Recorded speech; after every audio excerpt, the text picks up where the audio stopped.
क्या हो अगर मानव इतिहास का सबसे विनाशकारी हथियार कोई आधुनिक आविष्कार नहीं, बल्कि हजारों साल पहले ही भारत में छिपा दिया गया हो।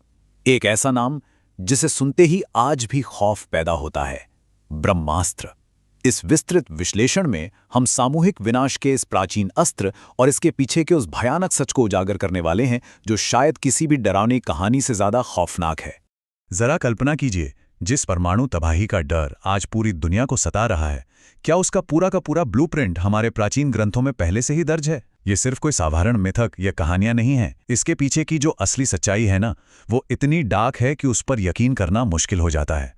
तो चलिए सबसे पहले उस परम खगोलीय अस्त्र की उत्पत्ति और उसकी उस असीमित ताकत को समझते हैं जिसका जिक्र हमारे महाकाव्यों में किया गया है। देखिए, हम यहाँ किसी आम तीर या तलवार की बात नहीं कर रहे हैं।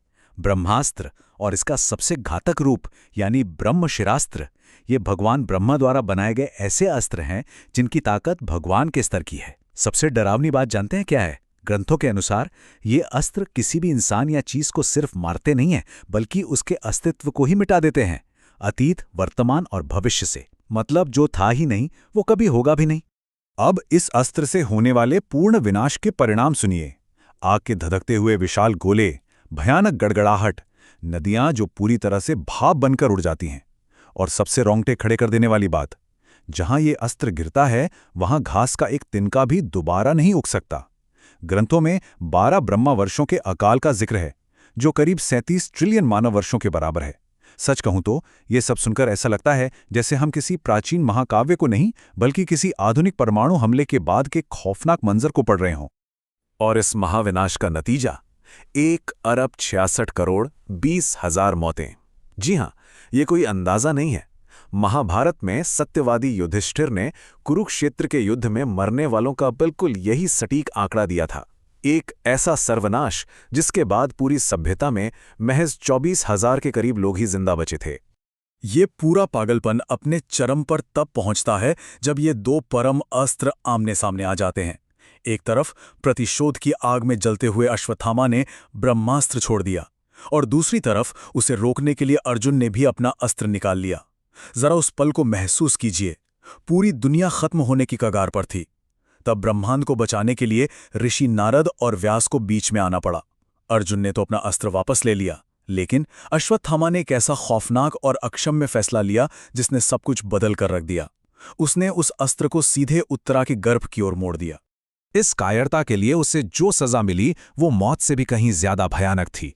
भगवान कृष्ण ने अश्वत्थामा के माथे से उसकी मणि निकाल ली और उसे अमरता का श्राप दिया। एक ऐसा श्राप जहां वो अगले 3,000 सालों तक जंगलों में अकेला भटकता रहेगा। उसके घावों से हमेशा खून और मवाद बहता रहेगा। वो दर्द से तड़पेगा, मौत मांगेगा, लेकिन मौत उसे नहीं मिलेगी। ये श्राप आज भी प्राचीन कहानियों और अनंत काल के बीच एक भयानक पुल की तरह खड़ा है। लेकिन कहानी महज मिथकों तक सीमित नहीं है। अब आते हैं भाग 2 पर, जहां ये प्राचीन अस्त्र आधुनिक परमाणु भू राजनीति से सीधे जुड़ जाते हैं। साल 1947। अहिंसा के सबसे बड़े पुजारी महात्मा गांधी ने भी उस समय दुनिया में आए इस भयानक बदलाव को भांप लिया था।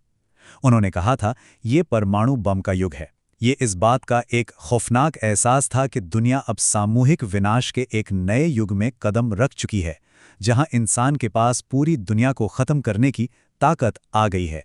अब यहाँ एक बहुत ही महत्वपूर्ण और दिलचस्प पहलू है। आधुनिक काल में कई राजनीतिक नैरेटिव्स में ब्रह्मास्त्र का इस्तेमाल ये साबित करने के लिए किया गया कि प्राचीन भारत वैज्ञानिक रूप से कितना उन्नत था। और फिर आए 1998 के शक्ति परमाणु परीक्षण। इन परीक्षणों को महज एक सैन्य उपलब्धि नहीं, बल्कि सभ्यता की ताकत, गौरव और एक तरह के राष्ट्रवाद के प्रतीक के रूप में देखा गया। प्राचीन महाकाव्यों के हथियारों को आधुनिक शक्ति प्रदर्शन से जोड़ दिया गया। लेकिन जमीनी हकीकत का विरोधाभास तो देखिए। जहां एक तरफ इस पूरे मिशन को एक धार्मिक और राजनैतिक रंग दिया जा रहा था, वहीं दूसरी तरफ 1998 के इन परमाणु परीक्षणों का नेतृत्व अलग अलग पृष्ठभूमियों के वैज्ञानिकों की एक टीम कर रही थी। और इस टीम के अगुवा थे एक धर्मनिरपेक्ष वैज्ञानिक डॉक्टर एपीजे अब्दुल कलाम। ये राजनैतिक बयानबाजी और देश के रक्षा अनुसंधान की वैज्ञानिक वास्तविकता के बीच का एक बेहद दिलचस्प कंट्रास्ट है।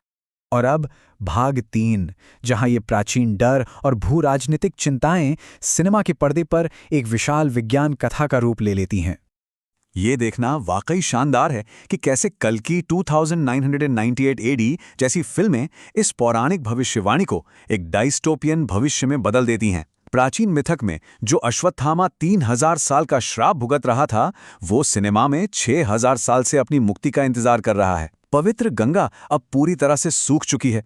खगोलीय अस्त्रों की जगह अब एडवांस्ड एआई और नैनो बमों ने ले ली है। और कल्कि का जन्म वो प्रोजेक्ट के नाम के एक भयानक प्रयोग से जुड़ गया है, जहां गर्भवती महिलाओं से सीरम निकाला जा रहा है।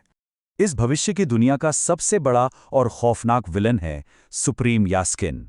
वो दुनिया के सारे संसाधनों पर कब्जा जमाए बैठा है और उसकी असली मंशा, वो प्रोजेक्ट के उस उन्नत डीएनए सीरम का इस्तेमाल करके खुद को इतना ताकतवर बनाना चाहता है कि वो अर्जुन के उस प्राचीन दैवीय गांडीव धनुष को उठा सके।